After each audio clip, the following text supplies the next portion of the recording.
आदिपुरुष की कहानी की शुरुआत महर्षि वाल्मीकि की रामायण की तर्ज पर ही होती है, जहां राम सिया राम गीत के माध्यम से बैकड्रॉप में राम और सीता का विवाह, कैकेयी द्वारा राजा दशरथ से 3 वचन की मांग, राम सीता लक्ष्मण का वनवास, छोटे भाई भरत द्वारा बड़े भाई की पादुकाएं ले जाना जैसे प्रसंग दर्शाए गए हैं।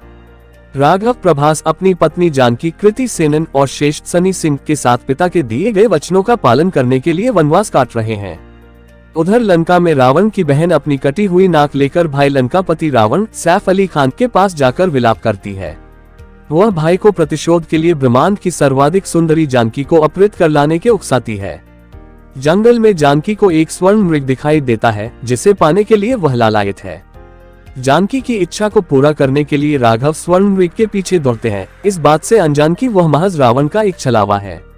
शेष को अपने भाई राघव की मदद की गुहार सुनाई देती है।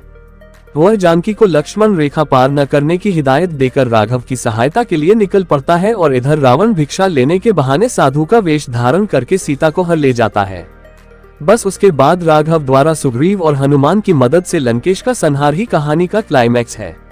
इसके बीच में जटायु रावण का युद्ध, शबरी के बेर, बाली सुग्रीव का मल्ल युद्ध, राम सेतु का बनना, हनुमान द्वारा संजीवनी बूटी का लाना, इंद्रजीत और मेघनाद वध जैसे प्रसंगों को भी समेटा गया है। आदिपुरुष का रिव्यू। आदिपुरुष के फर्स्ट लुक को काफी आलोचनाओं का सामना करना पड़ा था और उसके बाद उसमें काफी बदलाव किए गए, मगर मूल चीजें जस की जस रह गईं। इसमें कोई दो राय नहीं कि वीएफएक्स के मामले में फिल्म एक विजुअल ट्रीट साबित होती है, मगर सीजीआई की खामियां रह गई हैं। 2D में वीएफएक्स और सीजीआई का काम प्रभावशाली नहीं है, जबकि 3D में ये दमदार है। सबसे बड़ी दिक्कत आती है स्क्रीन प्ले और डायलॉग्स में। मनोज मुंतशिर के लिखे डायलॉग्स में जहां राघव और रावण के चरित्र समृद्ध हिंदी जैसे जानकी में मेरे प्राण बसते हैं और मर्यादा मुझे अपने प्राणों से भी प्यारी है बोलते नजर आते हैं, वहीं दूसरी ओर बजरंग, देवदत्त और इंद्रजीत वत्सल सेठ तेरी बाप की जलेगी, बुआ का बगीचा समझा है क्या जैसे संवाद बोलकर उपहास का पात्र बन जाते हैं। निर्देशक ओम राउत ने इसे मॉडर्न लुक देने के लिए रावण की लंका को ग्रेश कैसल लुक दिया है, जो रावण की सोने की चमचमाती लंका के विपरीत हैरी पॉटर या गेम ऑफ थ्रोन्स के किले की तरह दिखते हैं।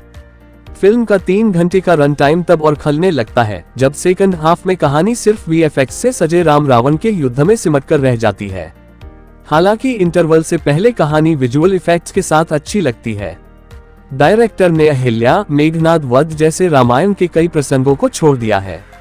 बाली और सुग्रीव को वानरों का विशुद्ध रूप दिया है, तो रावण के लुक, कॉस्ट्यूम और उसके शस्त्रों को कुछ ज्यादा ही मॉडर्नाइज कर दिया गया है। रावण को एक पिशाच जैसे जीव की सवारी करते दिखाया गया है। उसके अस्त्र शस्त्र गेम ऑफ थ्रोन्स की याद दिलाते हैं।